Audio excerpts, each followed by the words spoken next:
ونصلي ونسلم أما بعد فأعوذ بالله من الشيطان الرجيم بسم الله الرحمن الرحيم فإذا قضيتم مناسككم فاذكروا الله كذكركم آباءكم أو أشد ذكرا صدق الله العظيم وصدق رسوله النبي الكريم الأمين إن الله وملائكته يصلون على النبي يا أيها الذين آمنوا صلوا عليه وسلموا تسليما اللهم صل على سيدنا ومولانا محمد وأنزل المقعد المقرب عندك يوم القيامة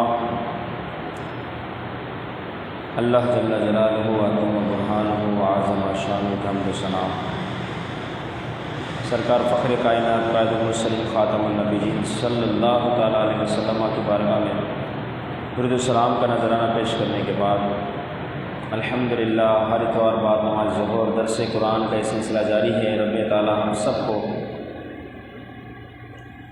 استقامت کی دولت اور نعمت سے مالا مال فرمائیں اور باقاعدگی کے ساتھ خود بھی شرکت کریں، دوسرے دوست و احباب کو دعوت دینے کی توفیق عطا فرمائیں اور بالخصوص قرآن مجید کے نور سے ہم سب کے قلب کو منور فرمائیں۔ اللہ رب العزت دوسرا پارہ سورۃ بقرہ آیت نمبر 200 ارشاد فرماتا ہے فَإِذَا قَضَيْتُم مَّنَاسِكَكُم، بس جب تم حج کے مناسک، حج کے ارکان، حج کو ادا کر چکو، فاذکروا اللہ، اللہ کا ذکر کرو، کا ذکرکم آباءکم، جیسے کہ تم اپنے آب و اجداد کا ذکر کرتے ہو، او اشد ذکرا، یا اس سے بھی زیادہ تم اللہ رب العزت کا ذکر کرو۔ ہوا کچھ یوں کہ زمانہ جاہلیت میں جب اہل عرب جو ہے وہ حج سے فارغ ہوتے تو یہ فارغ ہونے سے پہلے ہی ان کا ایک طریقہ تھا کہ اپنے آب و اجداد کے فضائل، ان کے مناقب اور ان کی جو خصوصیات ہیں بہت زیادہ بڑا چڑھا کر، تو اس کے اوپر یہ پہلے ہی قصیدے لکھ دیتے ہیں اور ساتھ ہی ساتھ جو ہے اس پہ غزلیں تیار کرتے ہیں۔ تو پھر کیا ہوتا ہے کہ ایک رسم و رواج ہو گئی، اب حج سے فارغ ہوتے، فارغ ہونے کے بعد بہت بڑا اجتماع ہوتا، ایک شخص آتا اور وہ یہ کہتا کہ میرا باپ ایسا تھا، میرا دادا ایسا تھا، اس کے اوپر قصیدے سناتا، غزلیں سناتا۔ امرؤ القیس عرب میں بہت بڑا شاعر گزرا ہے، سبع معلقات وغیرہ جو کتاب میں، تو یہ کیا کرتے کہ یہ اس طریقے سے غزلیں تیار کرواتے ہیں، پھر لوگوں کے واہ واہ حاصل کرنے کے لیے اپنے آب و اجداد کی جھوٹی سچی ساری کہانیاں مکس کرتے ہیں۔ کب کرتے یہ؟ حج کے اجتماع سے فارغ ہو کر، حج کا اجتماع مکمل اس کے بعد۔ تو اللہ رب العزت نے فرمایا فَإِذَا قَضَيْتُم مَّنَاسِكَكُم، جب تم حج کے ارکان سے، حج کے طریقے سے، حج کے معاملات سے، سب چیزوں سے فارغ ہو جاؤ تو کیا کرو؟ فَاذْكُرُوا اللَّهَ، اللہ کا ذکر کرو۔ یہ کیا حرکت شروع کر دی کہ اجتماعی طور پر اپنے آب و اجداد کا ذکر کرتے ہو، جھوٹی سچی ساری کہانیاں ملاتے ہو، ہر شخص دوسرے شخص سے بڑھنے کی کوشش کرتا ہے کہ میرا باپ ایسا، تو وہ کہتا ہے میرا باپ ایسا۔ ابھی اتنا بڑا تم نے کام کیا، اب اس کے بعد حج ادا کرنے کے بعد تو اللہ کو مزید راضی کرنے والے کام کرو، یہ کن چکروں میں پڑ گئے؟ اس سے پہلے آیت مبارکہ میں بھی اگر یوں دیکھا جائے کہ ذکر کا حکم تھا حج کے اندر، اب یہاں پر حج ادا کرنے کے بعد کیا کیا جائے وہ بتایا جا رہا ہے کہ حج ادا کرنے کے بعد بھی ذکر و خیر کیا جائے، اللہ رب العزت کی صحیح طریقے سے عبادت کی جائے۔ کا ذکرکم آباءکم، جیسا کہ تم اپنے آب و اجداد کا ذکر کرتے ہو، جیسے تم اپنے آب و اجداد کو یاد کرتے ہو، فرمایا اتنا ہی تم جو ہے اللہ کا ذکر کرو، او اشد ذکرا، یا اس سے بھی زیادہ اللہ کا ذکر کرو۔ اب آبا کے اشارہ کر دیا کہ ماں باپ دونوں شامل ہو گئے، کہ بچہ جب مصیبت میں گرفتار ہوتا ہے ماں باپ کے پاس پہنچتا ہے، اس کا ذکر کرتا ہے۔ فرمایا اسی طرح تم خالص نیت کے ساتھ اللہ کا ذکر کرو، اسی طرح بچے کو جب کوئی حاجت پیش آ جائے تو وہ کیا کرے گا؟ اپنے باپ سے فریاد کرے گا۔ فرمایا اسی طرح تم ہر ضرورت کے وقت اپنے رب کو یاد کرو، اللہ تعالیٰ تمہاری مشکلات کو آسان فرمائے گا۔ فَمِنَ النَّاسِ مَن يَقُولُ، اب لوگوں میں سے جو کہے، اچھا یہاں یہ بھی بات یاد رکھیں کہ ذکر جو ہے وہ زبانی بھی ہے، اللہ اللہ پڑھنا، ذکر قلبی بھی ہے، دل سے اللہ اللہ، اور ذکر بالارکان بھی ہے، جسم کے دیگر جو جوارح اعضاء ہے وہ عضو ہے جسم کے، وہ اللہ کا ذکر کریں، یہ بھی ذکر ہوتا ہے۔ جس کو جس طریقے سے ذکر کی چاشنی، حلاوت، مٹھاس نصیب ہو وہ اس پر عمل کر لے۔ اب فَمِنَ النَّاسِ مَن يَقُولُ، لوگوں میں سے جو کہے، اب وہ کیا کرتے تھے؟ غلط دعا مانگتے تھے۔ اس بارے میں بھی ان کو تلقین کی گئی، ان کو حکم دیا گیا دعا مانگو تو سیدھی دعا مانگو۔ اب الٹی دعا کیا ہے؟ غلط دعا کیا ہے؟ حالانکہ دعا کی دعا ہے، اس میں غلط اور صحیح کیا چیز ہے؟ فرمایا نہیں، غلط دعا بھی ہے۔ وہ غلط دعا یہ ہے کہ بندہ صرف دنیا مانگے۔ اتنے بڑے کریم کا در ہے، اس رب ذوالجلال کی بارگاہ میں تو اپنا ہاتھ پھیلا رہے ہو، اتنی چھوٹی سی چیز مانگ رہے ہو۔ فرمایا میرا رب ایسے لوگوں سے ناراض ہوتا ہے جو رب تعالیٰ سے کم مانگتے ہیں، بھر بھر کے اللہ تعالیٰ سے مانگا جائے، اور اس نیت کے ساتھ مانگا جائے کہ جو دعا مانگ رہا میرا رب اس دعا کو قبول بھی فرمانا ہے، کیونکہ مومن کی دعا کی شان ہی اعلیٰ ہے، دعا ہر حال میں قبول ہی قبول ہے۔ اب آپ سوچیں گے کس طرح؟ دعا مانگی نہیں ملا، کہاں قبول ہوئی؟ یہ بھی قبول ہو گئی ہے۔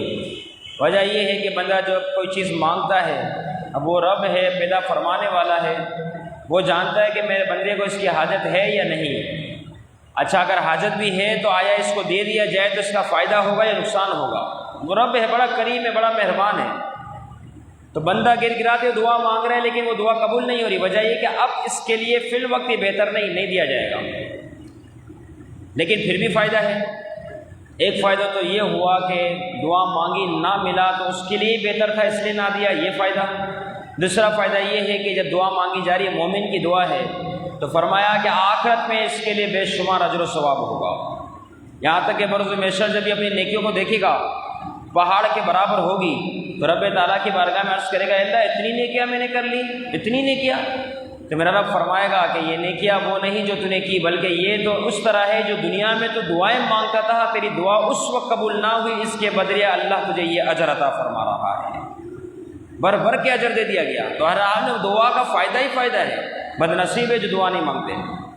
اس کے علاوہ یہ بھی فائدہ ہے کہ جب دعا بندہ مانگتا ہے تو وہ چیز جو مانگی نہ ملی، لیکن اس کی وجہ سے اللہ تعالیٰ مزید آنے والی مشکلات، پریشانی، مصیبتیں، بیماریوں کو دور فرما دیتا ہے۔ فائدہ تو اب بھی ہو رہا ہے، بندہ کیوں مایوس ہو رہا ہے، کیوں ناراض ہو رہا ہے کہ میں نے مانگا نہیں ملا؟ اس کو بہت کچھ مل گیا، اس کو پتہ ہی نہیں ہے۔ اور بعض اوقات یوں بھی ہوتا ہے کہ جو مانگتا ہے میرا رب اسے فوراً عطا فرما دیتا ہے۔ تو اب دعا مانگنے کی عادت ہونی چاہیے۔ فرمائے کیا دعا مانگتے ہو؟ فَمِنَ النَّاسِ مَن يَقُولُ رَبَّنَا آتِنَا فِي الدُّنْيَا، بس کہ اللہ ہمیں دنیا عطا فرما، اتنی چھوٹی کمزور دعا اس رب کریم کی بارگاہ میں۔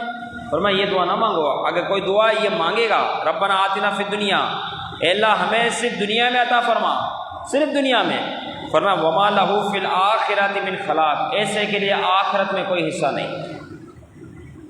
کتنا بد نصیب رہ گیا یہ، دعا مانگ کر بھی غلطی پر رہا، صرف دنیا مانگ رہے۔ اب دنیا مانگی تو دنیا میں جو میرے رب تعالیٰ کی طرف سے عطا کرنے والی شے تھی اسے عطا کر دی گئی، لیکن فرمایا ایسے شخص کا آخرت میں کوئی حصہ نہیں، آخرت کے حصے سے محروم ہو گیا۔ جب مانگ ہی رہا تھا دنیا کے ساتھ آخرت بھی مانگ لیتا، اس کی بھلائیوں کو مانگ لیتا، لیکن اس نے کم عقلی کا مظاہرہ کیا۔ اب دنیا مانگنے میں عبداللہ بن عباس رضی اللہ تعالیٰ عنہ فرماتے ہیں لوگ حد سے فارغ ہوتے ہیں یا ویسے ہی عام طور پہ لوگوں کو دیکھا جاتا، خاص طور پہ بعض مشرکین کو، کہ وہ دعا مانگتے تو کہتے اللہ مجھے اونٹ عطا فرما، مجھے گائیاں عطا فرما، بکریاں عطا فرما۔ تو میں یہ کیسی دعائیں صرف دنیا کے لیے؟ تو لوگ اس طریقے سے بھی دعائیں مانگا کرتے تھے۔ اور دنیاوی جو دعا ہے یقیناً وہ دنیا کے اعتبار سے تو ہو سکتی ہے، لیکن آخروں کی نعمتوں سے محروم رہنے کا سوال ہے۔ دنیا کا جو داعی ہے، دنیا میں دعا مانگنے والا کہ دنیا مجھے عطا کر، یہ جو دعا مانگتا ہے یقیناً یہ دنیا تو اس کو دے دی جائے گی، لیکن آخرت کی جو اعلیٰ ترین نعمت ہے اس سے وہ محروم ہو جائے گا، کیونکہ دنیا تو کھیتی ہے، آخرت اس کا پھل ہے۔ دنیا کھیتی ہے، آخرت اس کا پھل ہے، اور بغیر پھل کے کھیتی بیکار ہے، فائدہ ہی نہیں۔ تو جو دنیا کے چکروں میں رہا تو بس دنیا ملی تو وہ تو صرف کھیتیوں کو حاصل کر رہا ہے، پھل سے تو محروم رہا۔ جبکہ مالی جو ہے کھیتی باڑی کرنے والا کاشتکار جو اس کی چاہت یہی ہوتی ہے کہ پھل زیادہ سے زیادہ مجھے حاصل ہو، وہی تو اصل کمائی کا ذریعہ ہے۔ لیکن دنیا کا طالب اتنا بڑا محروم ہے کہ وہ کھیتی کو حاصل کرتا ہے اور پھل کو چھوڑ دیتا ہے۔ ذکر کا جہاں تک تعلق ہے تو یہ بات یاد رکھیں کہ نماز کے بعد ہم ذکر کرتے ہیں، پڑھتے ہیں نا لا الہ الا اللہ محمد رسول، بعضوں کا 3 بار پڑھا جاتا ہے، جمعے کی نماز میں بالخصوص پڑھا جاتا ہے، عام نمازوں میں عام طور پہ پڑھا جاتا ہے، سلام کے بعد پڑھنا چاہیے۔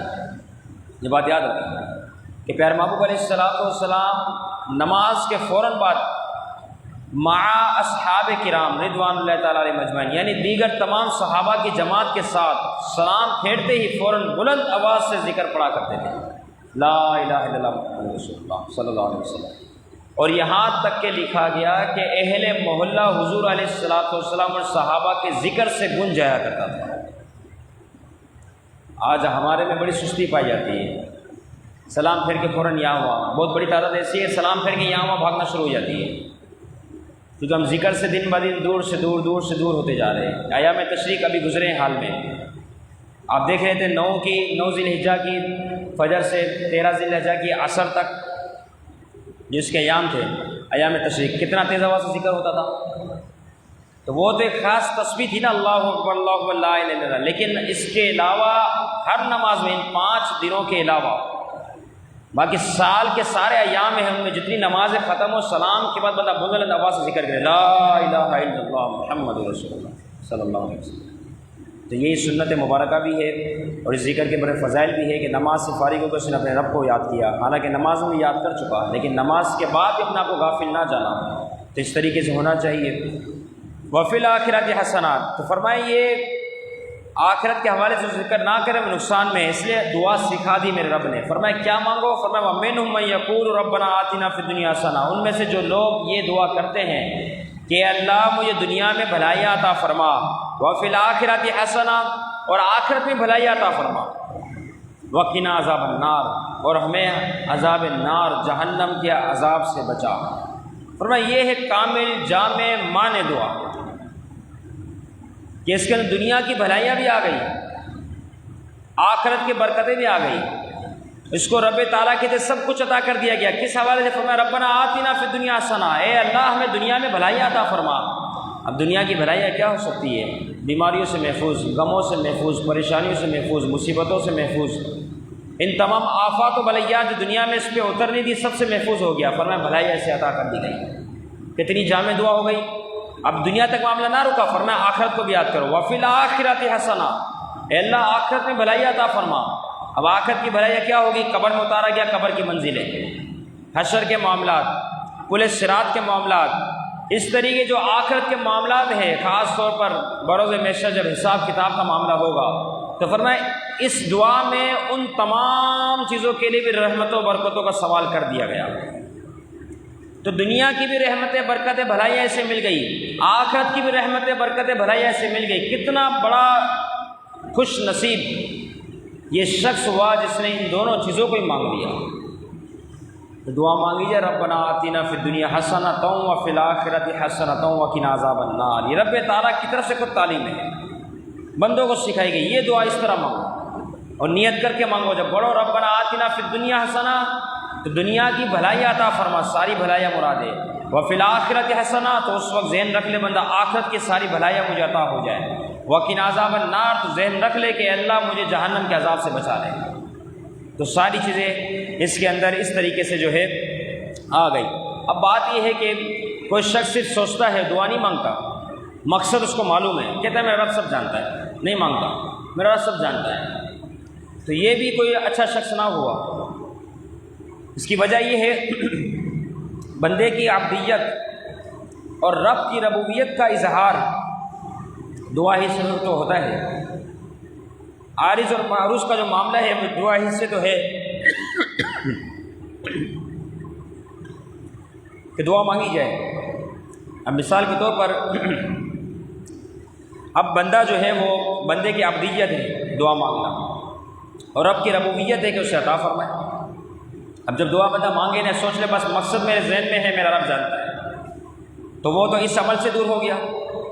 اب بات ذہن میں آئے گی ابراہیم علیہ السلام کی، کہ ابراہیم علیہ السلام نے بھی جو ہے جب آگے نمرود میں آپ کو ڈالا جا رہا تھا تو اس وقت جبریل امین علیہ السلام حاضر ہو گئے اور عرض کیے اے ابراہیم علیہ السلام کوئی حاجت ہے، کوئی تمنا ہے بتا دیں۔ تو ابراہیم علیہ السلام اس موقع پر تاریخی جملے ارشاد فرمائے ہے تو صحیح لیکن تجھ سے نہیں۔ تو پھر جبریل امین علیہ السلام نے عرض کیا کہ جن سے ہے پھر انہی کو پکار لے، انہی سے مانگ لے۔ فرمایا وہ رب ہے، وہ جانتا ہے، وہ رب ہے، وہ جانتے ہیں، ان سے مانگنے کی حاجت نہیں، وہ تو خود جانتا ہے میرے حالات کو۔ تو یہ تو ابراہیم علیہ السلام کا بڑا توکل تھا، کوئی اپنے آپ کو اس کیٹیگری میں نہ ڈالے، نقصان اٹھائے گا۔ اور دوسری بات یہ کہ وہ معاملہ امتحان والا تھا، وہ تو امتحان کا تعلق تھا کہ امتحان میں تو جو ہے بندہ ہر حال میں سر تسلیم خم کرتا ہے، جو رب کی رضا میری رضا ہے، امتحان والا معاملہ تھا، اس لیے مانگا نہیں جا رہا کہ میرا رب سب جانتا ہے، اسی کو پتہ ہے۔ لیکن جب امتحان کا معاملہ نہ ہو، دعا مانگی جا رہی ہو تو اظہار عبدیت بندہ کر رہا ہے، تو اس میں تو بندہ دعا مانگے گا، اس میں توکل تو اللہ والا سلسلہ نہیں چلے گا کہ بندہ کہے کہ میرا رب سب جانتا ہے لہٰذا توکل تو اللہ، وہ تو الگ سے صحیح ہے یار، وہ تو ہے ہی صحیح مسئلہ۔ لیکن بات یہ کہ جب مانگنے کی باری آئے گی دعا بندہ مانگے گا، اس میں ایسے معاملات میں نہیں پڑے گا۔ اس کے علاوہ جب دعا مانگی جاتی ہے اللہم کے ساتھ، یہ بھی یاد رکھیں، اللہم کے ساتھ دعا مانگی جاتی ہے نا تو عام طور پہ اللہ اس میں ذات، اس میں جلالت، اللہ رب العزت کا ذاتی نام اللہ، یہ ہما جو ہے نا میم اللہ، یہ جو آگے میم آ رہی ہے جس کو ہم ملا کے پڑھتے ہیں اللہم بن جاتا ہے۔ تو یہ بات یاد رکھیں اس میم کے حوالے سے، اس میم میں ان تمام ناموں کی طرف اشارہ ہو جاتا ہے جس کے اندر ابتداء میم آتی ہے، جیسے مجید، مالک، منان وغیرہ وغیرہ۔ جب اللہم پڑھتے ہیں نا تو اس میں جلالت اللہ رب العزت کا ذاتی نام بھی آ جاتا ہے، اور میم کی وجہ سے وہ تمام نام بھی شامل ہو جاتے ہیں جس کے اندر ابتداء میم موجود ہے۔ تو یہ لفظ کتنا وزن والا ہو گیا، کیونکہ ویسے اس میں جلالت ہے اللہ، لیکن ساتھ میم کی وجہ سے اللہ رب العزت جو صفاتی نام ہے جس کی ابتداء میم ہے وہ بھی سارے شامل ہو جاتے ہیں۔ تو جب بندہ یہ سوچ کے دعا مانگے گا اللہم، تو یقیناً میرا رب اسے عطا فرما دے گا، کیونکہ فرمایا اولئک لہم نصیب مما کسبوا، یہی وہ لوگ ہیں ان کا حصہ ہے جو انہوں نے کمایا، کہ دنیا بھی انہیں دے دی گئی، آخرت بھی انہیں دے دی گئی۔ واللہ سریع الحساب، اللہ تعالیٰ بہت جلد حساب فرمانے والا ہے، بہت جلد۔ عبداللہ بن عباس رضی اللہ تعالیٰ عنہ فرماتے ہیں قیامت میں حساب کا کیا طریقہ ہوگا؟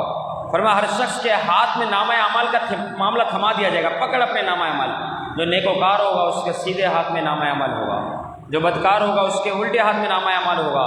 پھر ہوگا کیا؟ میرا رب فرمائے گا اقرأ کتابک کفی بنفسک اليوم علیک حسیبا، پڑھ اپنا نامہ اعمال، آج کے دن تو خود پڑھ، خود سنا اور خود حساب کر۔ اتنا سخت وہ دن ہوگا بدکاروں کے لیے۔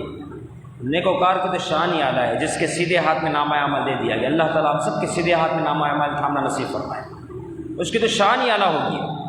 تو اس طریقے سے حساب کتاب ہوگا۔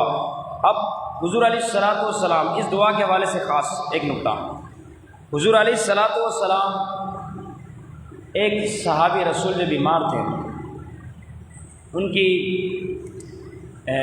بیماری کے حوالے سے جو ہے پیارے محبوب علیہ السلام ان کو دیکھنے کے لیے تشریف فرما ہوئے، ان کے عیادت کے لیے تشریف فرما ہوئے۔ حضور علیہ السلام وہاں پہنچتے ہیں، دیکھتے شدید علیل ہے، بہت بیمار ہے، تیز بخار ہے۔ تو حضور علیہ السلام نے اس موقع میں فرمایا کیا تم نے اپنے لیے کوئی بدعا کی تھی؟ اب اسی سے پتہ چلتا ہے کہ بندہ بعض اوقات ایسے لفظ ادا کرتا ہے نا جس کی پکڑ بڑی سخت ہے۔ کہتا کہہ دیا میں نے، اولاد تک کو بھی، دوست احباب تک کو بھی نہ کہا جائے، اپنے لیے بھی ایسے الفاظ استعمال نہ کیا جائے، کیا پتہ وہی گھڑی قبولیت کی ہو، وہی ساتھ ایسی ہو جس میں قبول ہو جائے۔ حضور نے فرمایا کیا تم نے کوئی ایسی اپنے لیے بدعا کی ہے؟ حضور سمجھ گئے تھے کہ یہ جو اس کا معاملہ نا یہ بدعاؤں والا معاملہ ہے، تو ضرور اس نے کچھ زبان سے الفاظ ادا کر دیے ہیں۔ اب صحابہ رسول اللہ کرنے لگے یا رسول اللہ جی ہاں، میں نے یہ بات کہی تھی کہ اے اللہ میرے دنیا میں جتنے گناہ ہیں اس کی سزا تو مجھے دنیا میں دے دے، آخرت میں نہ ڈال۔ پیارے محبوب علیہ السلام نے جب اس بات کو سنا فرمایا کیا اللہ کا قہر کوئی برداشت کر سکتا ہے؟ اس لیے اس سے کبھی عدل نہ مانگو، فرمایا اس سے مانگو تو فضل مانگو، فضل والا شخص کامیاب ہے۔ اپنے عدل پہ جاؤ گے کہ اللہ میں نے اتنی عبادت کی، تو نے یہ دیا تو میں نے یہ کیا، تو نے یہ دیا تو میں نے یہ کیا، فرمایا نقصان اٹھاؤ گے۔ جب وہ عدل کرنے پر آ جائے نا، اس کے بعد سوائے جہنم میں جانے کے اور کوئی شے نہیں باقی بچتی، کیونکہ ہم اس کی نعمتوں کا شکر ادا کر ہی نہیں سکتے۔ فرمایا جب مانگو تو فضل مانگو، فضل مانگو۔ فرمایا تو نے اپنے لیے بدعا کی اور تو نے کیا بات کہہ دی؟ یہ بات کہ اللہ یہ جو دنیا میں مجھ سے جو خطائیں ہوئی ہیں، گناہ ہوئے ہیں، اس کی سزا مجھے دنیا میں دے دے۔ فرمایا اللہ کا قہر کون برداشت کر سکتا ہے؟ اس وجہ سے تیرا معاملہ اتنا سخت ہو گیا۔ پھر پیارے محبوب نے فرمایا جب دعا مانگنی ہو تو دعا یوں مانگو ربنا آتنا فی الدنیا حسنہ وفی الآخرۃ حسنۃ وقنا عذاب النار، یہ دعا مانگو۔ اسی طرح ایک شخص حضرت انس رضی اللہ تعالیٰ عنہ کے پاس حاضر ہوا، دعا کا طالب ہوا۔ اب اس دعا کی برکت، تاثیر، تجلیات بتانے کے لیے میں عرض کر رہا ہوں کہ کتنی دعا شاندار دعا ہے۔ اس دعا کے علاوہ اگرچہ کوئی دعا نہ مانگی جائے، یہ دعا کافی ہے، جامع بھی ہے، معنی بھی ہے۔ انس رضی اللہ تعالیٰ کے پاس ایک شخص آتا ہے، آخری بات عرض کرنے لگا کہ میرے لیے دعا کیجیے۔ انس رضی اللہ تعالیٰ دعا کے لیے ہاتھ اٹھایا، ربنا آتنا فی الدنیا حسنہ وفی الآخرۃ حسنہ وقنا عذاب النار، مکمل۔ اب وہ شخص کہنے لگا اور دعا کیجیے۔ آپ نے دوبارہ یہ دعا مانگی، اس شخص نے کہا اور اضافہ کیجیے۔ آپ نے دوبارہ یہ دعا مانگی، پھر اس کے بعد فرمایا تو مجھے بتا، دنیا کی ساری بھلائیاں تیرے لیے میں نے مانگ لی، آخرت کی ساری بھلائیاں تیرے لیے مانگ لی، جہنم سے اللہ تجھے بچائے تیرے لیے یہ بھی مانگ لیا، اب تو بتا اس میں رہا کیا گیا، اس میں رہ کیا گیا، اس میں رہا کیا جو باقی تیرے لیے مانگو، کیا رہ گیا؟ سب تو تجھے مانگ لیا، سب تیرے لیے۔ فرمایا اتنی جامع اور یہ معنی دعا ہے۔ اللہ رب العزت اس دعا کی تجلیات، تاثیر، روحانی برکت ہم سب کو نصیب فرمائے۔ ہم وقت ہمیں بھی دعا مانگنے کی توفیق عطا فرمائے۔ قرآن مجید کے نور سے ہم سب کے قلب کو منور فرمائے، غلطی کوتاہی کمی معاف فرمائے۔ وما علینا الا البلاغ۔ الحمد للہ رب العالمین، الصلاۃ والسلام علی سید الانبیاء والمرسلین۔ یا رحم الراحمین، نماز ظہر با جماعت قبول فرما، تمام نماز ہمیشہ با جماعت